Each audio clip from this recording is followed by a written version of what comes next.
ഓം ശ്രീ ഗുരുഭ്യോ നമ. ജോലിയുള്ള ഒരു യുവതി, ഇടത്തരം കുടുംബം. ഒഴിവു സമയങ്ങളിൽ മറ്റുള്ളവരുടെ കൂടെ സമയം ചെലവഴിച്ചു. തനിക്കൊരു നിലയും വിലയും കിട്ടാനായി അവർ സുഹൃത്തുക്കൾക്കൊപ്പം ക്ലബിൽ ചേർന്നു. പെട്ടെന്ന് താൻ വലിയവളായി എന്നൊരു തോന്നലും ചിന്തയും വന്നു ചേരുകയും ചെയ്തു. എന്തോ ഏതോ കുറച്ചു കഴിഞ്ഞപ്പോൾ അവർക്ക് മനസ്സിലായി, ഈ നിലയും വിലയും നിലനിർത്താൻ പണച്ചെലവ് ഏറെയുണ്ട്. പ്രൗഢി കാണിക്കാനായി വസ്ത്രം, ആഭരണം, ഭക്ഷണം, ഇതിനൊക്കെ വലിയ തുക ചെലവാക്കേണ്ടി വരുന്നു. അത് കാരണം അമ്മയുടെ അനുജത്തിയുടെ കാര്യങ്ങൾക്ക് ചെറിയ ബുദ്ധിമുട്ടുകളും വന്നു തുടങ്ങി.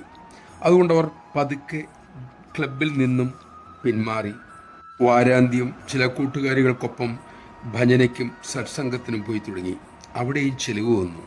പക്ഷേ അത് കുട്ടികൾക്ക് പഠനോപകരണങ്ങൾ വാങ്ങാനും ആഹാരം വാങ്ങാനും മരുന്ന് വാങ്ങാനും മാത്രമായിരുന്നു. ആ പണച്ചെലവ് അവരിൽ സംതൃപ്തി ഉളവാക്കുകയും ചെയ്തു. സത്സംഗം അവരെ അമ്മയ്ക്കരികിൽ ഒടുവിലെത്തിച്ചു. അവർ താൻ അമ്മയ്ക്കരികിൽ വന്ന് ഈ വഴി അമ്മയോട് തുറന്നു പറഞ്ഞു. അമ്മ ഉടൻ തന്നെ അക്കാര്യം മറ്റു മക്കളോടായി പറഞ്ഞു. മക്കളെ, സത്സംഗമാണ് ഈ മോളെ അമ്മയ്ക്കരികിൽ കൊണ്ടുവന്നത്. ആ മോളും രക്ഷപ്പെട്ടു. ആ മോള് വഴി എത്രയോ കുടുംബങ്ങൾക്ക് സഹായവും കിട്ടി.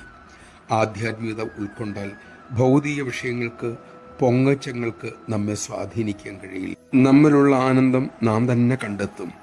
അപ്പോൾ സമചിത്തത വരും. അതുകൊണ്ട് സത്സംഗങ്ങളിൽ പോകുക. ബുദ്ധിയോടെ, വിവേകത്തോടെ അവിടെ പറഞ്ഞ് കേൾക്കുക, ശീലിക്കുക, ജീവിതം ധന്യമാക്കുക. മക്കളെ, നമഃശിവായ. സദ്ഗുരുലാഭം എല്ലാവർക്കും കിട്ടണമെന്നില്ല. പക്ഷേ സദ്ഗുരുക്കന്മാരുടെ വാക്കുകൾ അതീവ ശക്തമാണ്, ദിവ്യമാണ്. നമുക്ക് അമ്മ തന്നെ സദ്ഗുരുവായി വന്നിരിക്കുന്നു.